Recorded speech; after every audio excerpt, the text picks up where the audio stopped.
Hello friends, कैसे हैं आप सब। आप सभी का आपके अपने YouTube channel sociology with Sangeeta में मैं संगीता स्वागत करती हूं। और इस चैनल के माध्यम से हम लोग सोशियोलॉजी के कम्पिटिटिव एग्ज़ाम की प्रिपरेशन करते हैं। आपको इस चैनल में डेली 2 क्लासेस मिलती हैं, जिसमें कि सुबह के 8 बजे हम लोग कवर करते हैं झारखंड सहायक आचार्य, बिहार स्टेट और बीपीएससी के सोशियोलॉजी के सिलेबस को। और रात के 8 बजे हम लोग कवर करते हैं झारखंड लेडी सुपरवाइज़र और झारखंड सीडीपीओ के सोशियोलॉजी के सिलेबस को, क्योंकि इन दोनों का सिलेबस सेम है और मॉर्निंग में जो क्लासेस होती हैं उनका सिलेबस सेम है। तो क्लासेस सबको अल्टरनेट डे करके होती हैं, जिसमें कि एक दिन हम लोग थ्योरी करते हैं और फिर एक दिन आपका एमसीक्यू देखते हैं उस टॉपिक से रिलेटेड। इससे क्या होता है कि वो जो टॉपिक है वो हमें अच्छे प्रकार से समझ में आ जाती है। आज का जो क्लास है इसमें हम लोग कवर करेंगे झारखंड सीडीपीओ का जो आपका फर्स्ट यूनिट का टॉपिक है, जो कि आपको लेडी सुपरवाइज़र के एग्ज़ाम में भी हेल्पफुल होगा कि समाजशास्त्र का अन्य विज्ञानों के साथ क्या संबंध है, समाजशास्त्र का अध्ययन क्षेत्र क्या है। तो जो प्रीवियस क्लास है, क्लास नंबर 3 में हम लोगों ने लास्ट 47-48 क्वेश्चंस तक किया था। आज चलिए हम लोग नेक्स्ट क्वेश्चन से स्टार्ट करते हैं और इस टॉपिक को आज कवर करते हैं। तो हमारा पहला क्वेश्चन है कि समाजशास्त्र के विकास का निम्नलिखित में से कौन सा आधार है। तो यहाँ पे देखिए 4 ऑप्शन दिए गए हैं: राजनीतिक दर्शन, राजनीतिक व्यवस्था, राजनीतिक संघर्ष या राजनीतिक व्यवहार। तो टॉम बी बोटोमोर, टीबी बोटोमोर जिसको कि हम लोग बोलते हैं, के अनुसार 18वीं सदी की बौद्धिक परिस्थितियाँ जो थी 18वीं शताब्दी में क्या होता है, जब समाजशास्त्र का उदय हुआ तो उदय होने का जो मेन कारण था वो राजनीतिक का कारण था। फ्रांस की जो राजनीतिक व्यवस्था थी ये इसको बहुत ज़्यादा प्रभावित कर दिया है समाजशास्त्र विषय को एक अलग विषय के रूप में स्थापित करने में। तो यहाँ पे क्या बोला जा रहा है कि जो 18वीं शताब्दी की जो बौद्धिक गतिविधियाँ थी, ठीक है, वो समाजशास्त्र के उदय में बहुत ज़्यादा सहायक सिद्ध हुई। उनमें से निम्नलिखित चिंतन धाराओं जैसे आंदोलन हुए वो सभी क्या किए कि समाजशास्त्र को विशेष रूप से प्रभावित किए, जिसमें कि आपका राजनीतिक दर्शन, इतिहास का दर्शन, उद्विकास का प्राणशास्त्रीय सिद्धांत, सामाजिक राजनीतिक सुधार के आंदोलन, सामाजिक सर्वेक्षण की विधि के विकास, ये सभी इसके अंतर्गत आ जाते हैं। नेक्स्ट क्वेश्चन है कि समाजशास्त्र के शिल्प के रूप में किसने व्याख्या की। तो शिल्प के रूप में कौन व्याख्या करते हैं? John Stuart mills. कौन करते हैं? जॉन स्टुअर्ट मिल्स शिल्प। मिल्स जो है वो शिल्प के रूप में समाजशास्त्र की व्याख्या करते हैं। और इन्होंने ही कहा है, जॉन स्टुअर्ट मिल ने ही कहा था कि समाजशास्त्र क्या है, तो ये दो भाषाओं की अवैध संतान है। ठीक है, इन्होंने ही कहा था। ये दोनों चीज़ याद रखिएगा, दोनों ही कथन इसका। नेक्स्ट क्वेश्चन है कि प्रारंभ में पैट्रिक गिडिक्स ने अपने समाजशास्त्री अध्ययन किस पर शुरू किया था। तो जब पैट्रिक गिडिक्स ने समाजशास्त्री अध्ययन किया तो इन्होंने सामाजिक जीवन और पर्यावरण पर अपना अध्ययन कार्य जो था वो शुरू किया था। नेक्स्ट क्वेश्चन है कि भारत में समाजशास्त्र के विचार का वास्तविक दौर किस वर्ष से प्रारंभ हुआ। तो अगर भारत में बात की जाए तो डॉक्टर जीएस घुरिये के प्रयत्न से 1952 में समाजशास्त्र का जो है वो वास्तविक विस्तार हुआ। सोसाइटी ने मार्च 1952 से एक सामाजिक पत्रिका सोशियोलॉजी का बुलेटिन शुरू की थी। नेक्स्ट क्वेश्चन है कि सन 1919 में बम्बई विश्वविद्यालय में समाजशास्त्र के प्रोफेसर के रूप में किनको नियुक्त किया गया था। तो पैट्रिक गिडिक्स को बम्बई में नियुक्त किया गया था। क्वेश्चन नंबर 53 पूछा जा रहा है कि यूरोप तथा यूएसए में समाजशास्त्र के सुस्थापित होने के उपरांत यह भारत में स्थानिक स्तर पर प्रयोग में लाया गया। निम्नलिखित में से कौन से वर्ष में समाजशास्त्र औपचारिक स्थानिक स्तर पर प्रयोग में लाया गया। यहाँ पे जो वर्ष की बात की गई है वो 1919।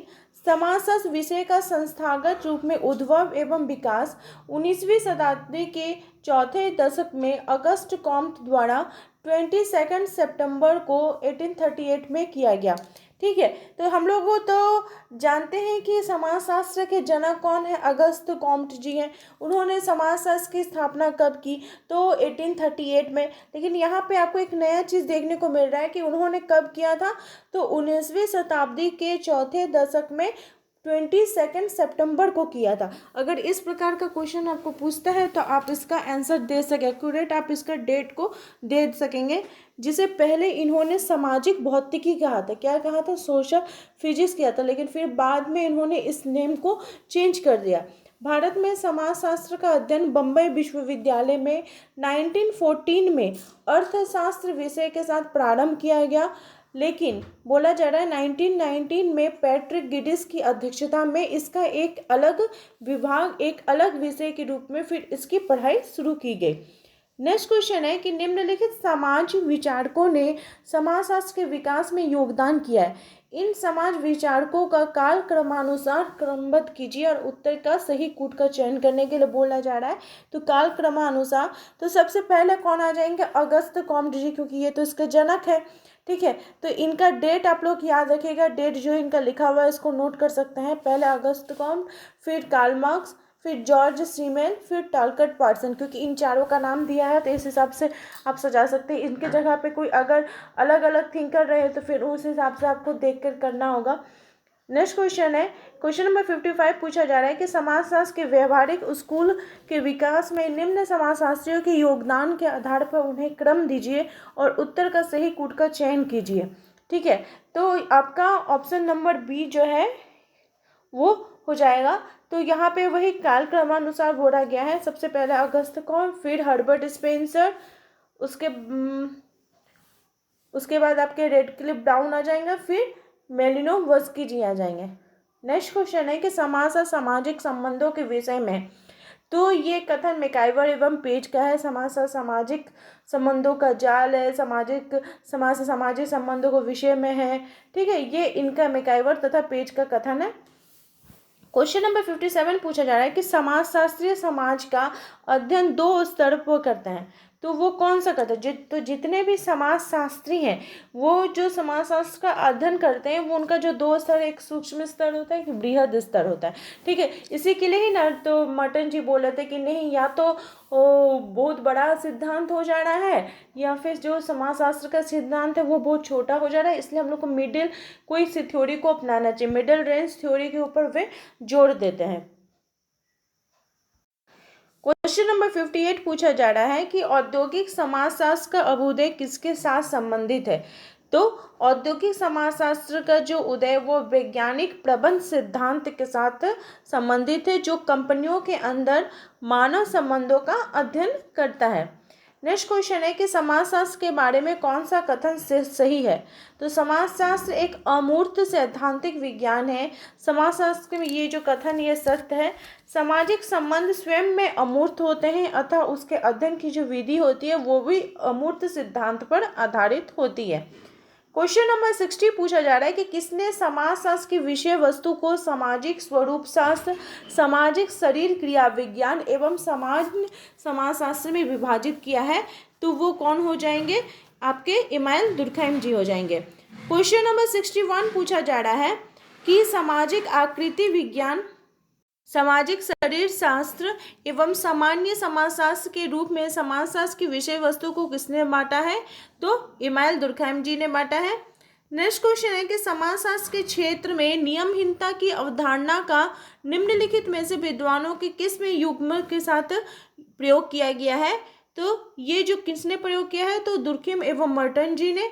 इन्होंने समाज की जो संरचना है उसमें नियमहीनता के गुण छिपे होते हैं, इसके बारे में बात की है। नेक्स्ट क्वेश्चन है कि निम्नलिखित में से कौन सा समाजशास्त्र के पूर्व इतिहास से संबंधित नहीं है? समाजशास्त्र के पूर्व इतिहास से बोला है कि कौन सा जो है ये संबंधित नहीं है।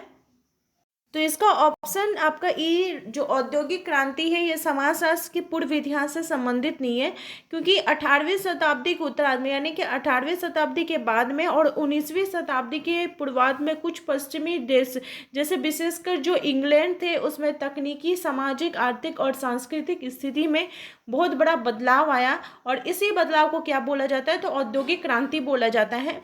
नेक्स्ट क्वेश्चन है कि निम्नलिखित में से कौन समाजशास्त्र के उद्भव के बौद्धिक स्रोत माने जाते हैं?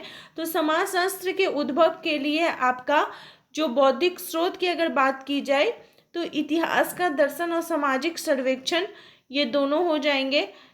हम बात करें तो समाजशास्त्र के आविर्भाव के मूल में 18वें शताब्दी के यूरोप की सामाजिक, आर्थिक, राजनीतिक और बौद्धिक पृष्ठभूमि का बहुत बड़ा हाथ है, क्योंकि यूरोप की जो राजनीतिक व्यवस्था थी ये समाजशास्त्र के उत्पत्ति में बहुत बड़ा हाथ है। इसमें प्राथमिक रूप से औद्योगिक क्रांति तथा फ्रांस की क्रांति का विशेष योगदान था।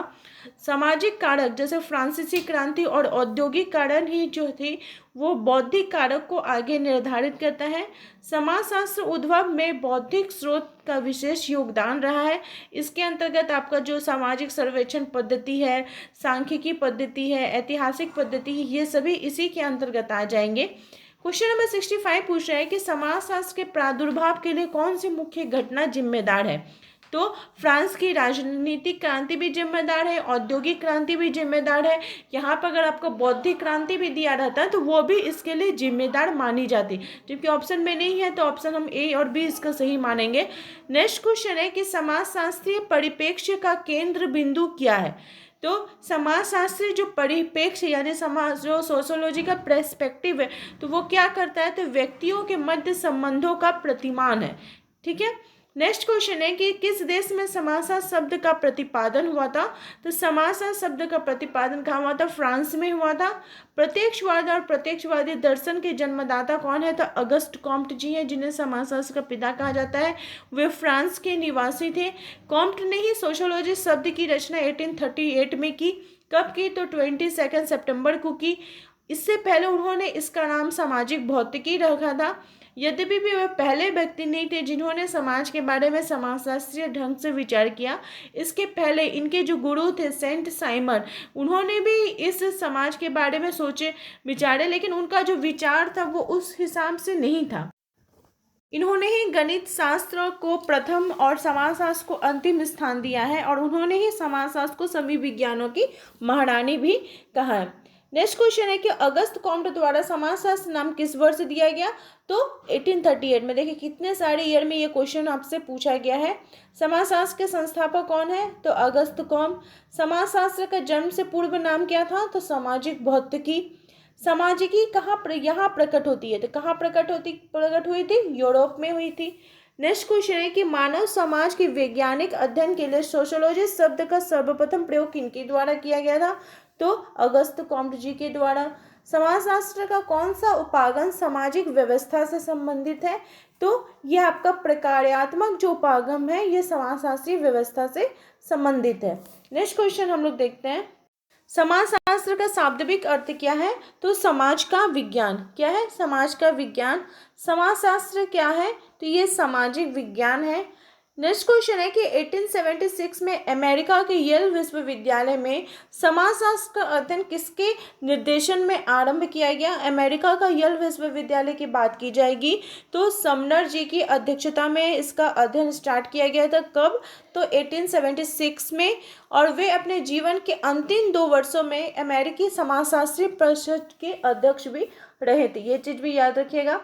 नेक्स्ट क्वेश्चन है कि निम्न में से कौन सा कथन गलत है, तो आपका ऑप्शन नंबर सी समास विशिष्ट अर्थ रखता है, न कि सामान्य अर्थ। ठीक है, ये जो कथन है ये गलत है। नेक्स्ट क्वेश्चन है कि ग्रामीण समाजशास्त्र की उत्पत्ति सबसे पहले कहाँ हुई थी, तो ग्रामीण समाजशास्त्र की जो उत्पत्ति है वो सबसे पहले 1876 में अमेरिका विश्वविद्यालय में हुई थी। ग्रामीण समाजशास्त्र विषय की उत्पत्ति और विकास में अमेरिका के विद्वानों का बहुत ज़्यादा योगदान रहा है। अमेरिका में ग्रामीण समाजशास्त्र का विकास 19वीं शताब्दी में मानवतावादी दान के रूप में हुआ। 19वीं शताब्दी में अमेरिका में यह काल ग्रामीण सामाजिक पतन का काल था। ग्रामीण समस्याओं को हल करने में विभिन्न विद्वानों ने ग्रामीण साहित्य का सृजन किया। बहुत सारी उस समय रचनाएं की गई थी। नेक्स्ट क्वेश्चन है कि किसी सामाजिक अध्ययन में कौन सा एक आवश्यक है। कोई भी सामाजिक अध्ययन में तो इसमें हम क्या चीज़ को आवश्यक मानते हैं, तो अगर जिसका हमको अध्ययन करना है सामाजिक अध्ययन में तो उसमें अध्ययन क्षेत्र को निदर्श को बहुत आवश्यक माना जाता है। और ये चीज़ जो है ये आप सीटेट भी अगर दिए होंगे सोशल साइंस से तो उसमें भी आपको सोशल साइंस का जो पेडागोगी रहता है उसमें यह दिया रहता है कि सामाजिक अध्ययन के लिए अध्ययन जो फील्ड वर्क जो है वो बहुत ज़्यादा इम्पोर्टेंट रहता है। नेक्स्ट क्वेश्चन है कि समाजशास्त्र की विषय वस्तु की रूपरेखा को किसने प्रस्तुत किया था, तो समाजशास्त्र की विषय वस्तु को रूपरेखा को एलेक्स इंकल्स ने प्रस्तुत किया था। किसमें किया था, तो इन्होंने जो पुस्तक थी व्हाट इज सोशियोलॉजी जो 1965 में हुई थी, इसमें उन्होंने समाजशास्त्र को सही तरह से परिभाषित करते हुए उसे एक वैकल्पिक उपागम अपनाए थे, जिसमें कि 3 प्रमुख उपागमों के अंतर्गत समाजशास्त्र को अर्थ को देखा जा सकता है। वह है ऐतिहासिक, अनुभाविक और विश्लेषणात्मक। नेक्स्ट क्वेश्चन है कि निम्नलिखित में से किन चरणों को एलेक्स इंकल्स ने समाजशास्त्र के विकास के पथों के रूप में बात की थी? तो क्या था? ऑप्शन नंबर सी हो जाएगा, ऐतिहासिक, अनुभाविक और विश्लेषणात्मक। ठीक है, पहले ही हम लोग क्वेश्चन में देख लिया उसको। समाजशास्त्र की परिभाषा है तो एलेक्स इंकल्स द्वारा विवेचित 3 पथों में सम्मिलित ही है। तो आपको याद रखना होगा, ऐतिहासिक है, अनुभाविक है, विश्लेषणात्मक, लेकिन आलोचनात्मक की बात वे नहीं करते हैं। वानविच के अनुसार समाजशास्त्र की विषय वस्तु का एकमात्र वास्तविक आधार क्या है? तो सामाजिक संबंध। क्या है? सामाजिक संबंध। कौन बताते हैं? तो वानविच। नेक्स्ट क्वेश्चन है कि समाजशास्त्र किसका अध्ययन करता है? तो समाजशास्त्र जो है ये समाज का अध्ययन करता है। किसका अध्ययन करता है? समाज का वैज्ञानिक अध्ययन करता है। ये कथन किसका है? गिडिंग्स महोदय का। तो आई होप आप लोगों को आज का जो क्लास है वो हेल्पफुल रहा होगा। इसी प्रकार से आप लोग चैनल के साथ बने रहिए। आप सभी का मेरे चैनल के साथ बने रहने के लिए बहुत बहुत धन्यवाद।